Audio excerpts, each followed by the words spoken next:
Sud Radio 7 Excellent, Judith Belair. Bonsoir, bonsoir, c'est Excellent et c'est votre rendez-vous du dimanche soir, votre moment de détente à l'écoute de ceux qui excellent dans leur chemin, et c'est sur Sud Radio.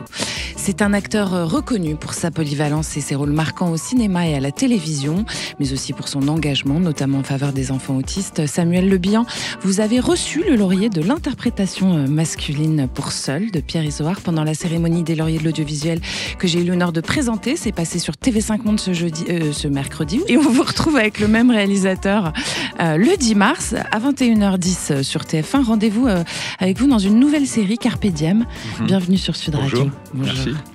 Il est connu pour sa plume incisive, acérée, sa maîtrise du roman noir. Arthur Roger nous vient ce soir avec son tout dernier livre, Jusqu'au bout de l'océan. C'est tout juste sorti aux éditions du Gros Caillou. C'est un roman qui explore l'identité, le pardon, le prix de la liberté. Tout un programme avec une écriture et une intrigue haletante qui confirme votre statut de nouvelle voix incontournable du thriller français. Arthur Roger, bienvenue sur Sud Radio. Merci, bonsoir. Avec plaisir. Bienvenue chez vous, chers auditeurs. Bon. Alors, Samuel Le Bihan, vous avez reçu, je le disais à l'instant, le laurier de l'interprétation masculine à la cérémonie des lauriers de l'audiovisuel que j'ai eu l'honneur de présenter, dont Sud Radio est partenaire, qui a été diffusé sur TV5 Monde ce mercredi, pour votre prestation dans Seul, le film de Pierre Isoard, qui nous raconte l'histoire de Yves Parlier, le grand navigateur pendant son Vendée Globe, et dans lequel votre prestation est troublante, parce que vous touchez au réel. J'ai envie de dire que ce prix, il était logique. C'est une belle consécration, puis toucher au réel, c'est comme ça que vous jouez, quoi, en fait. Oh, c'est gentil, merci beaucoup. En fait, à chaque fois, le but, vraiment, c'est de tendre vers ça, d'essayer d'être au plus proche d'une vérité qu'on a imaginée. Et de temps en temps, on y arrive, il y a des rôles, des réalisateurs qui vous aident, ou des équipes qui vous mettent dans l'ambiance, puis au moment, on s'échine, on met beaucoup d'énergie, on est un peu à côté. Et c'est bien de temps en temps, voilà... En fait, ça me touche beaucoup d'être reconnu par mes pairs parce que j'ai de la chance, j'ai du succès avec Alex Hugo, on a du succès avec le public. Et ce qui fait plaisir aussi, c'est un moment où les autres, les professionnels de la profession, reconnaissent votre travail. Donc ça touche beaucoup. Surtout que vous avez été élevé, j'ai envie de dire, presque à la Comédie Française tout de même, donc on imagine que aller pousser loin le jeu de l'acteur, c'est quelque chose qui vous anime, c'est ça qui vous anime en fait, d'aller chercher toujours plus loin, quoi. Il y a tellement... oui, c'est sortir de sa zone de confort, c'est aller chercher ce qu'on n'a jamais fait, le challenge, la difficulté. C'était le cas dans Tu ne tueras point, où je faisais un avocat qui avait une plaidoirie d'1 quart d'heure. Donc pareil, là, c'était un long... En fait, on avait fait un plan séquence incroyable. Donc il fallait capter l'attention et pas relâcher. Et il y avait un enjeu énorme. Donc c'était un challenge, presque comme du théâtre.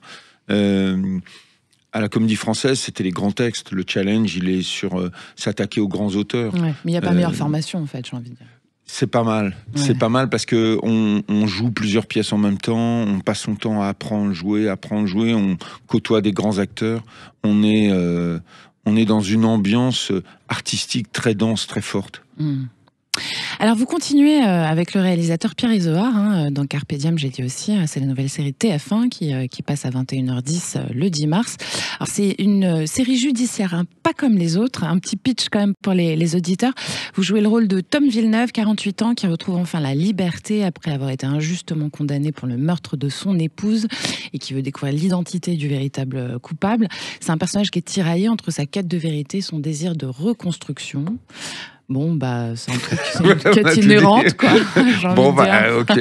Non, ce que je voulais dire, c'est que c'est une quête inhérente à nous tous, quoi, que c'est un sujet. J'espère qu'il nous touche tous, parce que c'est un personnage très populaire, puisqu'il a, mais ce besoin de liberté, on l'a tous, ce besoin de justice, on l'a tous, sauf que lui, il a un peu plus morflé que les autres, et il a décidé de prendre la vie, les jours qui lui restent, c'est-à-dire on lui a volé 17 ans de sa vie exactement, on l'a accusé du meurtre de sa femme, et là il a à cœur de prouver son innocence et de rencontrer sa fille qu'il n'a pas vu grandir et qu'il le voit comme celui qui a détruit la famille. Donc il a beaucoup de challenges et en même temps il est extrêmement souriant, positif, solaire, il bouffe la vie et il a un métier, il est avocat maintenant parce que il a fait du droit en prison pour parce qu'il voulait faire revisiter son dossier, son procès, mais il a passé le barreau en sortant de prison. Comme quoi, tout est possible aussi, quoi. Oui, mais on peut rebondir. Hein, c'est l'intérêt de la vie, c'est de pouvoir avoir une deuxième chance. Bien sûr. Allez, Samuel Lubien, pour étayer votre belle collab avec Pierre Isoard, qui je crois devient un ami. Hein. Oui, on se connaît un peu. On a fait pas mal de choses ensemble. On a fait des Alex Hugo, on avait fait un téléfilm sur l'autisme qui s'appelait T'en fais pas, je suis là. 2 extraits. On va reparler de l'autisme après. C'est le tour du monde en solitaire, sans escale, sans assistance. Tu m'entends? T'es blessé? J'ai vu ma télé. Je suis à bord, tout va bien. On est avec toi, Yves. On vient me chercher. J'ai pas besoin d'assistance. J'ai pas fini ma course, je continue. C'est comme ça. Qu'est-ce que tu fous ici au milieu de nulle part là? Tu regardes, il y a de l'espace. Pas de frontières, pas de barrières. On a un boucher qui s'est vu dans nos montagnes. Trouve qui a fait ça. Il y a un peu de criminel dans le coin là. T'as pas idée. C'était Samuel Le Bihan sur Sud Radio. Il y a eu un extrait de Seul, le fameux film de Pierre Isoard pour lequel vous venez de recevoir le prix de l'interprétation, le laurier de l'interprétation masculine pendant les lauriers de l'audiovisuel. Et puis un extrait d'Alex Hugo aussi. Finalement, vous vous retrouvez toujours sur différents genres, j'ai l'impression. Oui, Pierre là Isoard. Vraiment. Ouais, on a très exploré. Décalé, quoi. Même. Ouais, très décalé. Non, parce qu'on a envie de choses différentes. Lui, il a grandi avec la publicité, il a fait beaucoup de pubs au départ, et sa spécialité, c'était l'humour. Ouais. Et comme on n'arrêtait pas de déconner sur les plateaux, je lui dis, mais à un moment, on peut pas se faire un truc un peu drôle, et on a proposé une idée à TF1 qui les a séduits. Et donc, c'est ce personnage un peu atypique, Tom Villeneuve, un avocat un peu fanfaron, décalé, et dans un humour vraiment de comédie à l'italienne, ou à la Vittorio Gassman, où le verbe compte, et on est parti dans une folie généreuse qu'on propose au public, quoi. Parce qu'il y a forcément un délire, puisque le personnage est décalé. Mais c'est des personnages qui sont toujours en recherche, quoi.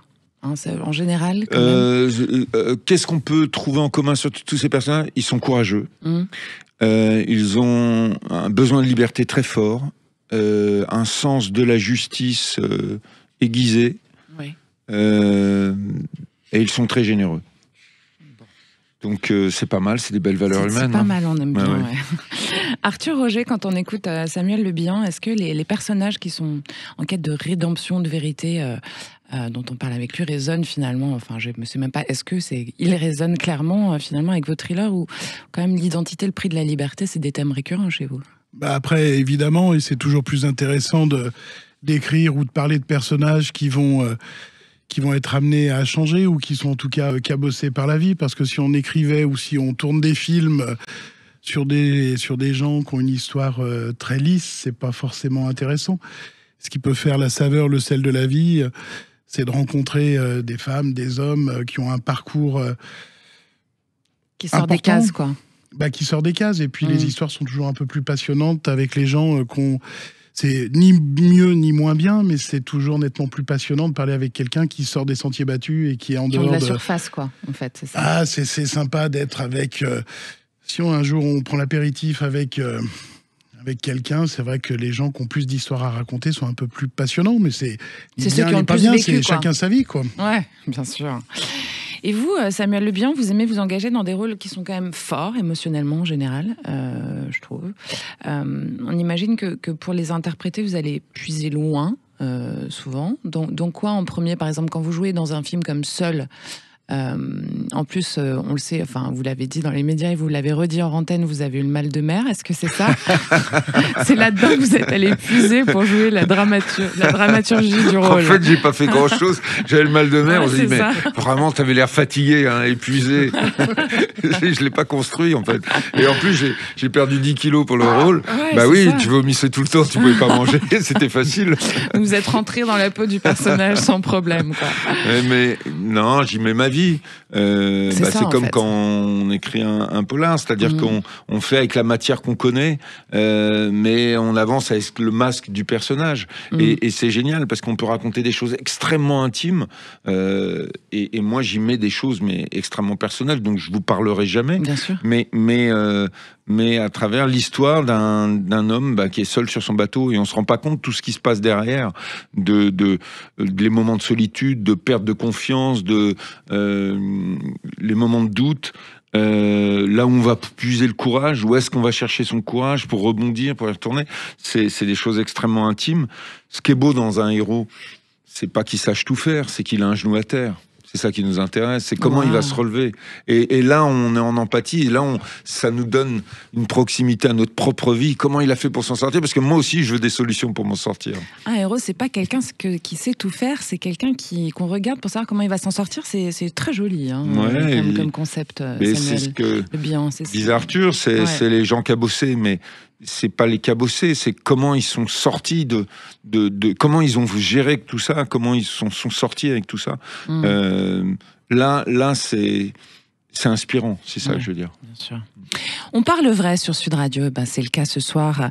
On est avec l'acteur Samuel Le Bihan et l'écrivain Arthur Roger. Vous restez là, surtout. Nous, on est de retour dans un instant. À tout de suite. Sud Radio 7 Excellent, Judith Belair. Merci d'être avec nous sur Sud Radio, chères auditrices, chers auditeurs. C'est un bon choix, c'est excellent. Comme tous les dimanches, on est avec l'acteur Samuel Le Bihan ce soir, lauréat de l'interprétation masculine des lauriers de l'audiovisuel et à l'affiche de Carpe Diem, la nouvelle série de Pierre Isoard sur TF1, ainsi que l'écrivain Arthur Roger et son tout dernier roman, Jusqu'au bout de l'océan, qui est tout juste sorti aux éditions du Gros Caillou. Alors, Arthur Roger, un petit pitch aussi pour nos auditeurs sur votre roman. Votre héroïne Angèle, elle découvre un mystérieux manuscrit dans la maison de son enfance. Elle plonge dans une aventure ensuite qui la lie à son frère, Joe, et puis à Alexandre, qui est un criminel en fuite. Samia aussi, qui est une rebelle qui rigole pas. Ils traversent l'Atlantique pour rejoindre le Brésil. Ils espèrent une nouvelle vie. Et tiens, ils n'y arrivent pas. Le passé les rattrape. Bon, j'ai envie de dire, c'est l'histoire de l'humanité, quoi. C'est un grand classique, oui. Et alors, où êtes-vous allé chercher tout ça, j'ai envie de dire? J'ai mis 10 ans pour le coup à écrire ce roman. Je l'ai démarré. Pourquoi 10 ans? Je l'ai démarré en décembre 2014 lors d'une traversée de l'Atlantique. Oui, parce que vous avez ça. Oui. Mais moi, j'ai pas le mal de mer. On peut se rejoindre. Est-ce que vous avez un bateau, vous, en vrai? J'ai un bateau, j'adore le bateau, j'adore la mer. Et j'ai démarré ce roman il y a 10 ans. Je voulais écrire sans être présomptueux, mais un grand roman d'aventure, un grand roman d'amour avec des secrets de famille. Et puis, j'aurais mis, après 7-8 versions, à aboutir à ce récit. Apparemment, quand on met le doigt dedans, on est embarqué. Donc, évidemment, c'est l'histoire d'une... Je suis d'accord. Ça se lit très facilement et c'est très agréable en plus. Ça prend, quoi. En fait, c'est ça, c'est un page-turner, comme on dirait. A priori, c'est un page-turner. Et voilà, moi, ce que j'aime écrire... Je sais qu'on dit que j'écris des thrillers, mais je crois que ça veut un peu rien dire. Moi, ce que j'aime, c'est quand les gens lisent, ils ont un truc dans le bide et qu'à la fin, t'es emporté par une vague, t'es emporté par l'émotion et t'as passé un moment qui... le livre est refermé et ça peut faire pareil pour des films et tu continues à marcher dans la rue où tu vas te coucher et tu penses... le relire, oui, c'est ça qui... Et j'espère que ça plaira et que c'est réussi. Et alors, en dévoilant ces secrets enfouis dans ce fameux manuscrit, le frère et la sœur, Angèle et Joe, ils ouvrent la boîte de Pandore, en fait, de leur propre question d'identité, de pardon. Ils vont ouvrir une grosse boîte de Pandore qu'on ne comprendra qu'à la fin, parce que c'est l'histoire surtout d'Alexandre, Samia et d'un capitaine de police qui s'appelle Verchères, qui vont avoir des destins mêlés, croisés, qui vont se rencontrer sur l'eau au travers d'une fuite à travers l'océan. Il va leur arriver tout un tas de péripéties, mais au travers de ces péripéties, ce que je voulais raconter, c'est, à mon sens, c'était de parler d'amour, de rédemption, de seconde chance, parce que c'est tous des gens qui sont très abîmés, et c'est pas parce qu'on est abîmé qu'on n'a pas le droit d'être pardonné, c'est pas parce qu'on est abîmé qu'on n'a pas le droit d'aimer de nouveau et de faire... on a le droit de rater, on a le droit de réussir après, en fin de compte. C'est un peu ça que je voulais dire. Puis c'est bien les histoires d'amour, c'est cool. Alors ça, c'est pas... Moi, je trouve que c'est bien les histoires d'amour. Et alors, il y a l'océan qui est très puissant, encore un point commun que vous avez avec le film Seul. L'océan est puissant. On ne sait pas si finalement c'est lui qui guide en fait cette quête de vérité, ou si c'est un catharsis, si c'est une confrontation aussi qui permet de dire les non-dits. Voilà, il a un espèce de rôle multiple comme ça. Avec l'océan, il y a 2-3 choses de très simples. D'abord, l'océan, la mer, c'est beau, c'est magnifique. Quand on est sur un bateau coupé du monde et qu'on est sur l'eau, c'est le seul moment dans sa vie où il se passe un truc où je crois qu'on va dans son intimité un peu plus loin que dans tous les autres endroits où c'est possible. Et puis sur l'eau, il peut se passer 1001 aventures. Il peut y avoir des tempêtes, il peut y avoir des belles histoires d'amour, parce que ça, vous le dites au moins, c'est la 3e fois l'histoire d'amour. Parce que moi j'ai bien... Vous en vivez une en ce moment peut-être? Je suis très amoureux, mais surtout j'ai bien compris un truc en plus. Les lectrices, il y a beaucoup c'est surtout les femmes qui achètent des livres. Oui. Et donc mesdames, mesdemoiselles, c'est une très très belle histoire d'amour. Et on a beau dire qu'on est en 2025, mais je crois que tout le monde est sensible à une histoire d'amour. Les hommes aussi aiment les histoires d'amour, Samuel Le Bihan. Moi, je suis très romantique. Voilà. Oui, mais on est deux fleurs bleues, là, je sais pas comment ça va finir. Les deux mâles virils, fleurs bleues sur le plateau, j'adore. Alors, la frontière entre la réalité et la fiction, elle est quand même souvent floue dans ce roman. L'idée, c'est de créer une tension narrative aussi quand on vous lit, quoi. On ne sait plus très bien... En fait, il y a le récit dans lequel on va avancer, dans lequel il y aura tout un tas d'aventures qui vont permettre de mieux connaître les personnages, de permettre de créer une tension dramatique, de créer de l'empathie pour eux et qu'on soit complètement embarqué avec eux. Et puis après, l'objectif, c'est d'essayer d'amener tout le monde dans le port que j'avais décidé, où on découvrira des secrets qui sont une espèce d'explosion qui est colossale à la fin, quoi. Et je défie quiconque de ne pas être emporté par des fois, on peut pleurer de larmes d'émotion, et c'est pas pour ça qu'on est malheureux, mais on peut pleurer d'émotion, et c'est un truc qui est super chouette à ressentir. On vous sent habité quand vous en parlez. C'est 10 ans de ma vie, j'ai tout donné. Et quel effet ça fait de sortir un livre sur lequel on a passé 10 ans? Déjà, avant de sortir des romans, j'aurais attendu 30 ans, parce que j'ai eu 46 ans pour Le Dernier Jour, 47 pour Le Petit Mec. Et l'océan a une saveur... Vous avez toujours écrit, c'est très tard. Tout le temps. Puis vous savez, à une époque où on était un peu ridicule avec son stylo plume, et on écrivait des poèmes, après des nouvelles. C'est pas ridicule, les poèmes. Après, aujourd'hui, moi, quand je racontais ça à ma fille, que j'écrivais des poèmes à 13 ans, 14 ans, 15 ans, je sais pas si elle se foutait pas de ma gueule, mais... Je sais pas, les jeunes aujourd'hui s'envoient des SMS, donc c'est vrai des SMS. Quand moi je lui envoie un SMS, il vaut mieux la contacter sur Instagram ou Snapchat, sinon c'est le BINS, SMS. Quelle génération, vraiment. Samuel Le Bihan, dans Carpe Diem, votre personnage, Tom Villeneuve, il est tiraillé aussi, lui, entre sa quête de vérité, son désir de reconstruction, un peu comme les personnages du roman d'Arthur Roger. L'idée, c'est il y a toujours un chemin vers la lumière, quoi, en fait. C'est ça que ça nous raconte. Oui, il choisit la lumière parce que c'est un effort. C'est un effort d'être de bonne humeur. C'est plus facile de se laisser aller, de râler, d'être sur ses blessures et de se plaindre. Donc il choisit le bonheur, il choisit de regarder les belles choses que le ciel lui a données, alors que pourtant il a des coups, il en a pris. Et puis s'il veut avoir une chance un jour de convaincre sa fille qu'il est innocent et qu'en plus lui donner envie de le rencontrer, de parler ensemble, d'échanger, il a intérêt à être lumineux, à être solaire. Ouais. Donc il fait ce choix-là. Parce qu'il veut reconstruire sa vie et il veut vivre pleinement chaque instant présent. Et c'est un choix que vous auriez pu faire vous aussi, en fait. Ouais, mais j'essaye de le faire en permanence. J'essaye de progresser. J'avance avec mes doutes. Je suis comme tout le monde. Et je me dis que je pourrais mieux faire, mais j'essaye de m'améliorer à chaque fois et de choisir le bonheur.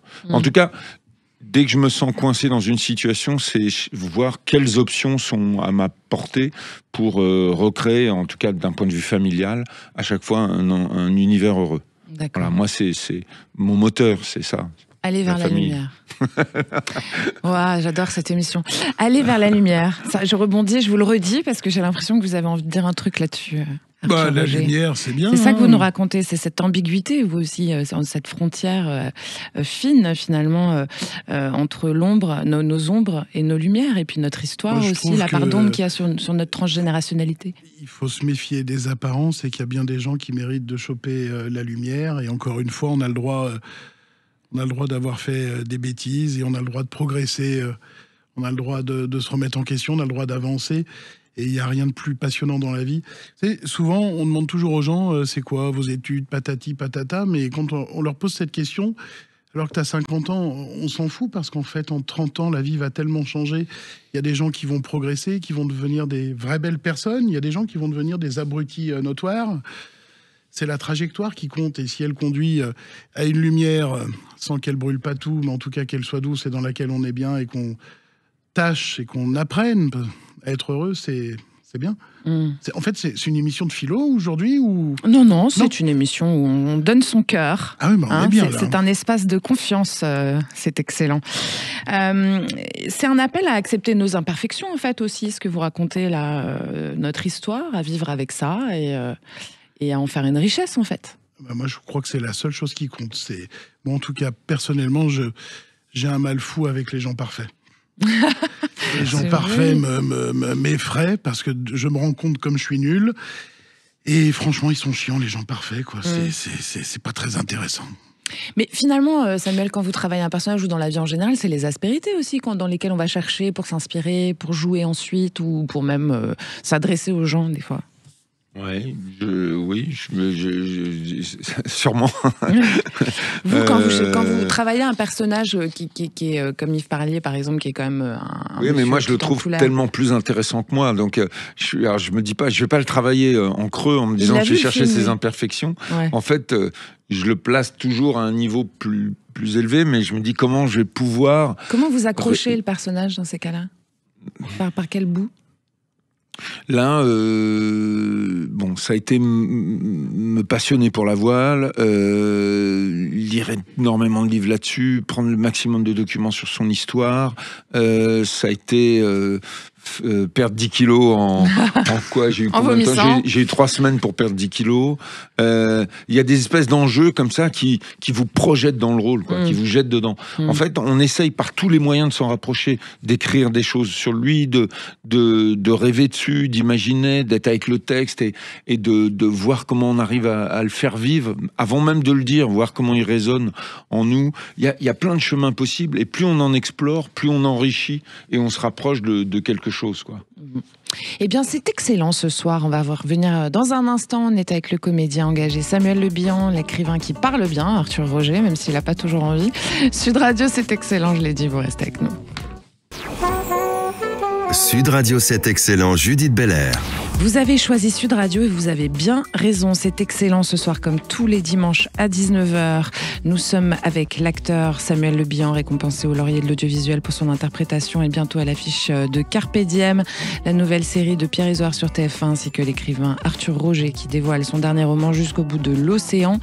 Et c'est tout juste paru aux éditions du Gros Caillou. Allez, on vous écoute encore un petit peu Samuel Le Bihan. C'est parti. Ce Didier-là, on l'appelait Didier Travolta. Il est où, le meneur des Vikings? Non et non. On a 40 balais, la fièvre du samedi soir, c'est fini. Non, je peux pas, c'est impossible. Tu crois pas qu'on est un peu rouillé, non? C'est pas pour moi, hein, c'est pour mon fils. T'as un fils? D'où Jésus? Les Vikings. Bon, Léon Jabinet, vous êtes domicilié ici même, médaillé de la Résistance et sans emploi. Ouais.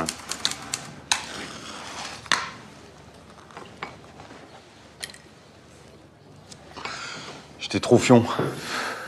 On était sur les routes. C'était à débat quand on rentrait chez soi. Samuel Le Bihan sur Sud Radio. Alors j'ai choisi 2 films bien différents, pas pour rien. Le premier c'est Disco, c'est le film mythique. Vous étiez avec Franck Dubosc et où vous interprétez une bande de, je sais pas comment vous définir. Comment vous définiriez, tiens? Non, mais là, je suis ému parce que j'ai entendu le deuxième film, c'est Rue Lauriston, et c'est une scène avec Michel Blanc. Oui, j'allais en parler. Et j'étais très ému de tourner avec lui, parce que quand vous avez admiré quelqu'un et que vous partagez un plateau, c'est il y a une espèce de boucle de rêve d'enfant qui se réalise. Et donc j'étais très touché par sa disparition. Et c'est un rôle... voilà. En plus, c'est marrant parce que, en fait, il avait une façon très particulière de faire ses nœuds de cravate. Et hier, pour la cérémonie, j'ai fait mon nœud de cravate comme il me l'avait appris. Donc c'est rien, c'est un détail. Mais on est fait de plein de détails, de rencontres comme ça. Et ça, c'est une rencontre qui a évidemment compté, quoi. Énormément. Ouais. En fait, ce métier, il est intéressant pour ça. Quand vous rencontrez d'autres artistes, ils ouvrent votre vision, votre regard sur les choses, et que ce soit un réalisateur ou un autre acteur, ça vous bouscule un peu, mais ça crée des résonances. C'est comme ça qu'on progresse. Et alors, il y a le sujet de ce film aussi, quand même, hein, qui n'est pas un sujet gay, qui est l'enquête de l'inspecteur Blo sur les sinistres activités de la Gestapo française. Hein. C'était le siège de la Gestapo, le 93 rue Lauriston, pendant la Seconde Guerre mondiale. Puis les 2 criminels notoires, hein, Bonny et Lafont, qui dirigeaient et qui avaient collaboré, donc qui étaient collaborateurs avec les nazis. L'idée dans ce genre de film aussi, j'imagine que c'est de donner à voir pour éviter de recommencer, parce que l'art, c'est son rôle aussi de faire des statements, je ne sais pas comment le dire en français, mais de donner des messages qui permettent aux gens de prendre conscience aussi de cette histoire. Ce qui était intéressant, c'est qu'est-ce qu'on aurait été, nous? C'est-à-dire, est-ce que moi j'aurais été résistant? C'est facile de s'imaginer résistant aujourd'hui, mais dans ce cadre-là, comment savoir? Parce que la Carlingue, la rue Lauriston, c'était des anciens voyous. Ils ont ouvert les prisons et ils leur ont donné du pouvoir. Et donc, et là, on est sur un personnage qui a réellement existé, que j'ai interprété. C'est un mec qui s'est retrouvé dans la Carlingue, donc qui a participé avec la Gestapo, parce qu'il voulait sortir son amoureuse juive qui avait été arrêtée et qui était à Drancy, et pour la sortir, il est rentré dans la Carlingue. Au moment, c'est une histoire vraie, il la sort du camp de concentration, et elle le voit comme quelqu'un qui est passé de l'autre côté, qui est un traître, et elle le quitte. Et du coup, lui, il va tout plaquer, il va devenir résistant, et il va devenir un héros de la résistance, et ça, c'est réel. Et à la fin de la guerre, il est complètement paumé, il est en désarroi total, et il va se suicider. Cette histoire est folle, et il aura été extrême des deux côtés. Et je trouve, ça raconte notre destin. Moi, qu'est-ce que j'aurais été? J'aurais été un héros ou un traître? J'en sais rien. Et donc, ça pose la question. Et donc, si le cinéma ou la télé ne donnent pas toujours des réponses, l'important, c'est de se poser les questions. C'est ça qui compte.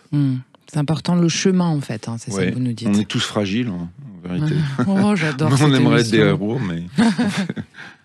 Arthur, Roger, raconter des histoires, comme vous le faites, ça permet de raconter l'histoire aussi. Là, en l'occurrence, dans votre livre, vous racontez l'histoire d'une famille. Mais donc, que je rappelle, hein, votre roman « Jusqu'au bout de l'océan », qui est aux éditions du Gros Caillou. Mais l'idée, c'est aussi de raconter l'humanité, votre vision, en tout cas. Où est-ce que vous vous placez? Exactement. Dans ce roman, en tout cas, la première couche, entre guillemets, du roman, c'est... un roman d'aventure, un roman d'amour, écrit comme un thriller, etc. Après, j'avais envie de parler de tout un tas de choses, mais sans que ce soit trop ennuyant, juste en filigrane, où les héros vont rencontrer ce qu'il peut y avoir de plus laid, de plus abominable sur Terre, mais pas que ce soit ni un traité philosophique ou quoi que ce soit. Ça doit rester un roman dans lequel on doit prendre du plaisir, mais je voulais parler de certaines choses... Voilà. Celles qui vous touchent directement, en fait?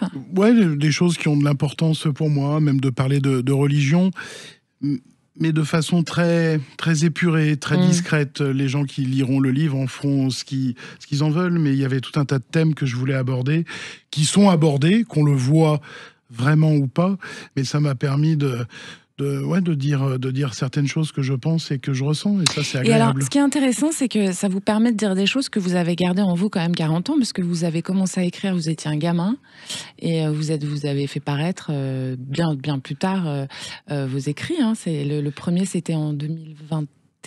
En 2022, le dernier jour. Voilà. Et après, oui, j'ai toujours écrit tout le temps dans ma vie. Pourquoi vous avez attendu aussi longtemps ? Ça se passe pas comme ça, en fait. Genre, des manuscrits. Vous savez, les lettres de refus, notamment dans les maisons d'édition, n'ont pas changé en 30 ans. Ok. Part qu'il y a 30 ans en arrière, il n'y avait pas tout. Si, il y avait déjà les 01, etc., sur les entêtes à lettres. Mais il n'y avait pas les 06. Non. Mais oui, on m'a toujours dit non. D'accord. Voilà. Okay. Et j'ai toujours continué d'écrire pour les 2, 3, 4 personnes. Et alors, qu'est-ce qui fait que tout d'un coup, vous a dit oui ? Ça, c'est une autre histoire. Après, c'est une rencontre avec les éditions du Gros Caillou, avec Sigolène. Parce que eux, en vous signant, c'était magnifique ce que je viens de faire. Quel lapsus incroyable. Je vais voir ton contrat. Gardons-le. Voilà. Donc, en vous signant, ils ont quand même pris un essor incroyable aussi, l'histoire de cette maison d'édition, avec votre histoire. Racontez-la. Alors, il n'y a pas que mon histoire. Il y a d'autres auteurs et les romans marchent bien. Après, en effet, le premier roman, Le Dernier Jour, quand c'est sorti, ça, à notre niveau, à mon niveau, commençait à marcher, on va dire, correctement. On ne vend pas encore 100 000 bouquins par an, mais ça va venir.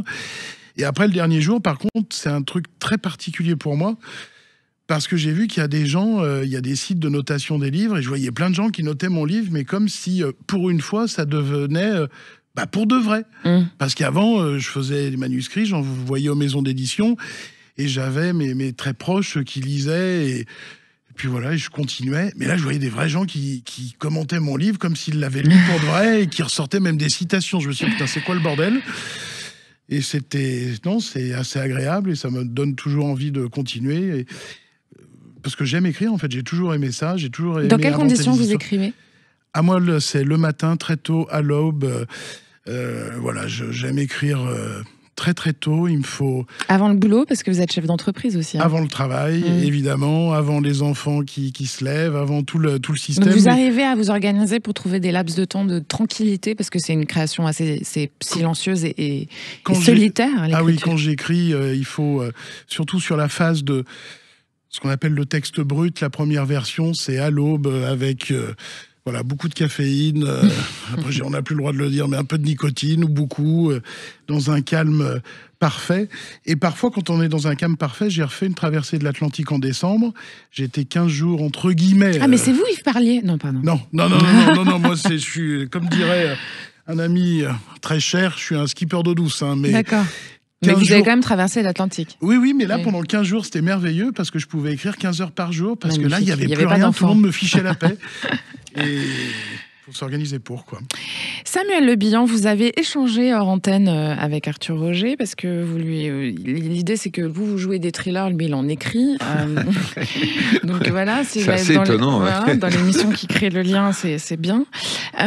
Écrire pour la télé, quand on écrit le rôle... Alors, je ne vais pas demander à l'écrivain, en l'occurrence, ça, je vous demande à vous. Donc, quand vous interprétez un rôle, de quoi vous avez besoin, en fait, dans les dialogues, dans l'écriture pour être au top de votre interprétation ensuite, quoi. Moi, ce que j'aime, alors la télé, c'est quand même très, c'est cadré, c'est une écriture qui est quand même assez normée. Et ce que j'aime, c'est qu'on arrive avec ce cahier des charges à sortir des sentiers battus. Donc c'est pas évident, hein, c'est même assez difficile, parce qu'il y a quand même une technique d'écriture qui est spécifique, mais par exemple sur un film comme Seul ou sur même Tu ne tueras point, où tout d'un coup on a un quart d'heure de plaidoirie, ça sort vraiment du cadre habituel des normes télévisuelles, eh bien on sort des codes et on arrive quand même à emmener le public avec nous. Donc ce qui me séduit le plus, c'est quand sur cette règle du jeu, on arrive à surprendre encore. Et donc d'abord c'est nous surprendre nous, et ensuite surprendre le spectateur et l'emmener dans peut-être un univers dont il n'a pas l'habitude, et il en ressort extrêmement heureux. C'est rendre heureux les gens, quoi. Votre boulot. C'est le principe, c'est-à-dire moi j'ai voulu faire ce métier parce que quand j'étais à l'école et que je faisais un sketch ou je faisais je prenais la parole, j'arrivais soit à faire rire les gens ou à leur faire vivre un moment, et on se rend compte que tout d'un coup, on a un peu d'importance, on existe, et on a envie de poursuivre ça. Et aujourd'hui, c'est vrai que ma vraie récompense, profondément, hein, c'est quand je jouais au théâtre et qu'on faisait une pièce comique et entendre la salle rigoler, c'est vraiment, c'est le cadeau, c'est de l'adrénaline, on marche à ça. Hein. C'est pas le succès pour le succès, c'est le succès parce qu'on a offert quelque chose qui rassemble, qui plaît, qui emmène, quoi. C'est excellent, on est avec l'acteur Samuel Le Bihan et l'écrivain Arthur Roger sur Sud Radio. Vous restez avec nous, on revient tout de suite, hein. Restez avec nous. Sud Radio, c'est excellent, Judith Belair. Vous êtes bien sur Sud Radio et nous aussi, c'est excellent. Comme chaque dimanche, encore un petit quart d'heure ensemble ce soir avec l'acteur Samuel Le Bihan, lauréat des lauriers de l'audiovisuel et à l'affiche de Carpe Diem sur TF1. Et puis l'écrivain Arthur Roger qui nous présente son dernier roman Jusqu'au bout de l'océan, fraîchement paru aux éditions du Gros Caillou. Alors Arthur Roger, vous avez un bateau, vous avez un catamaran qui est mouillé à Toulon. Vous êtes un passionné de la mer, vous aussi ? Est-ce que c'est un truc qui est aussi fort pour vous que l'écriture ? Oui, j'aime beaucoup. Moi, j'adore la mer, j'adore l'océan, j'adore... D'abord parce que c'est beau, ensuite parce qu'on s'y sent bien. Et quand on est sur un bateau et qu'on est sur l'eau, je crois... Alors, je suis embêté parce que Samuel disait qu'il avait le mal de mer, mais en tout cas, si c'est tout bien plat, qu'on est dans une mer d'huile et qu'on est bien entouré, qu'on est avec les gens qu'on aime... C'est un des rares endroits où on déconnecte de tout, où le reste n'a plus de prise. C'est un endroit où on arrive à se couper fondamentalement du monde et c'est extrêmement agréable. Et après, le bateau, la mer, ça représente l'aventure, c'est le droit de pouvoir partir plus loin. C'est le rapport à la liberté pour vous qui est très important, hors du cadre. Hein, On a le droit de se dire 2 secondes, tiens, j'appuie sur le bouton, puis je m'en vais à l'autre bout du monde. On fait comme Belmondo dans Itinéraire d'un enfant gâté. Ouais, ça représente vraiment l'aventure, ça représente les pirates, ça représente... Et sortir du cadre, c'est un truc que vous aimez bien faire quand même, ça je le dis aussi à Arthur Roger. Vous êtes quelqu'un qui n'aime pas le cadre, objectivement. Non, le cadre, je comprends pas. Et alors, est-ce que finalement ces départs en mer, c'est pas aussi pour vous sortir de votre propre cadre ? Excusez-moi de vous poser cette question. Peut-être que c'est pour me sortir de mon propre cadre, mais ce qui est un peu con d'ailleurs, parce que je me remets dans un autre cadre qui est un carré extérieur, un carré intérieur, duquel on peut pas finalement... Oui, c'est vrai qu'en y pensant, la liberté dans un cadre... Ah oui, c'est la liberté dans un cadre. C'est comme quoi ça se passe juste dans la tête. Voilà. Mais ce qui est vrai, non, on arrive à se couper du monde et ça, c'est super agréable. J'ai remarqué avec la voile aussi, c'est on vit l'instant présent très très fort. C'est marrant comme on est capté par le présent. Alors parce qu'on doit faire attention, vous êtes dans une nature qui peut devenir hostile, mais qui est en perpétuel mouvement. Donc on est sur le... Chaque instant ne ressemble pas au suivant, avec un changement de vent, de houle, d'atmosphère, de température. Et on est dans un instant présent extrêmement fort. Et ça, c'est un sentiment formidable. C'est quoi ? C'est l'authenticité, le rapport aux éléments, le fait d'être seul face à cette immensité qui fait que tout d'un coup, on se réincarne dans ce moment présent, vous pensez ? Ce qui est fou, c'est que ça enlève toutes les angoisses. Moi, j'avais un copain qui venait de se séparer. Il était très très mal. Dès qu'on était sur l'eau, il oubliait tout. Il était très bien. Dès qu'on venait à terre, il était malheureux. Okay. Et je me dis, c'est ça. C'est-à-dire, il était dès qu'on était sur le bateau, il vivait l'instant présent. Il oubliait ce qui se passait, ce qui était perdu, le passé, ce qui ne reviendra plus. Donc, il se projetait pas dans le futur. Il était dans l'instant et il le vivait et il était heureux. Dès qu'on était à terre, l'imagination refaisait son chemin. Donc, en fait, il faudrait vivre sur terre comme on vit sur un bateau, toujours. Idéalement, je pense, ouais. Il va falloir se lever de bonne heure. Ouais. Samuel Le Bihan, je vais en parler tout de même parce que vous êtes très engagé sur l'autisme, puisque votre petite fille Angia en souffre. C'est Autisme Info Service, c'est une plateforme qu'on a créée avec Florent Chapelle, qui vient au service, c'est un service téléphonique, mais qui accompagne pour construire un dossier, pour donner des réponses, pour suivre, pour écouter, donc que ce soit des réponses juridiques, médicales, administratives. Ouais. Et l'idée, c'était de créer une plateforme justement qui donne des informations parce que vous en avez manqué. Alors moi, j'ai eu de la chance d'avoir un bon réseau. parce que en étant comédien, on connaît beaucoup de gens, et donc j'ai été très aidé, mais je me suis aperçu que c'est vraiment les familles qui ont créé des associations, qui ont fait avancer la France, en fait, sur ces sujets. Et donc, à mon tour, je me disais, comment je vais pas créer une association de plus? Qu'est-ce qui me manque? Et il manquait ce service-là. Et donc un accès à l'information facile, un outil qui rassemble, une espèce d'annuaire où on peut trouver toutes les bonnes adresses, et qui vous accompagne. Les gens, il y a énormément d'angoisse parce qu'il y a beaucoup de solitude dans ces questions-là. C'est-à-dire, on a des familles épuisées qui sont en manque de solutions, qui savent pas à qui s'adresser. Et là, tout d'un coup, il y a un numéro, c'est simple. On vous écoute, on vous accompagne, on vous donne du conseil, on vous encadre. C'était essentiel d'avoir ça. Et ce qui est formidable, c'est les 4 premières... Ça fait 7 ans que ça existe maintenant. Les 4 premières années, on avait aidé 40 000 personnes. Donc, l'État s'est rendu compte que c'était... d'utilité publique. Oui, d'utilité publique. Du coup, maintenant, c'est devenu un service public. Bravo. Vous en avez joué des grands rôles, Samuel Le Bihan, mais ça, c'est votre plus grand rôle, en fait, d'être papa pour cet enfant, j'imagine. À un moment... on prend ses responsabilités, mais je crois que c'est tout le monde face... Parce que vous avez sa garde... Ouais, mais alors, ma fille a énormément évolué, là, maintenant, donc elle rentre dans l'adolescence, donc j'arrête de parler d'elle. Mais, elle vous l'a demandé? Oui, elle me l'a demandé. Mais ce qui est magnifique, c'est que... voilà, il y a des... Il y a des solutions, il y a des évolutions, il y a des méthodes qui permettent de progresser. Rien n'est figé, quoi. Et donc, il y a quand même des outils pour s'en sortir, mais je dis pas que c'est idéal, et je pense que beaucoup de familles sont un peu désespérées. Il y a des endroits en France où il fait pas bon être autiste, des endroits qui sont mieux équipés que d'autres, mais... Donc vous luttez aussi pour ça, pour que finalement... on essaye de faire bouger les lignes, on essaye d'arranger les choses, mais il n'y aura pas de miracle, ça se fera... Avec le temps. Non. Je sais pas. Enfin, il y a tellement de sujets sur lesquels on peut progresser, parce que, moi je suis sur ce sujet-là, mais je pense qu'il y a les maladies rares, on voit la mucoviscidose, tout ça, mais sur ce sujet-là, je dirais le sujet du handicap, en fait...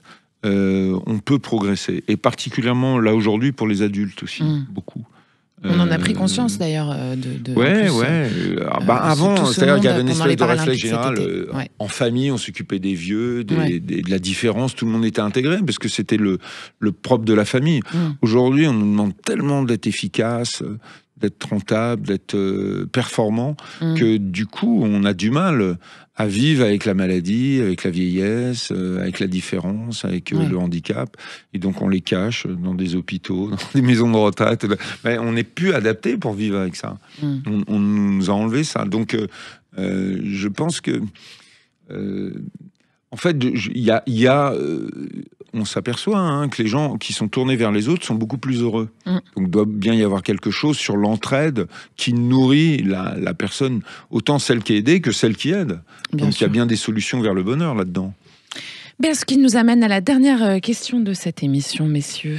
On va commencer par vous, Arthur Roger. Que dirait l'adulte que vous êtes à l'enfant que vous étiez? À mon avis, oublie pas de réaliser tes rêves de gosse si tu veux être heureux. Vous l'avez fait. Et il faut continuer à en avoir. Il y en a encore? Oui. Vous n'êtes pas au bout, là. Non, jamais. Bravo.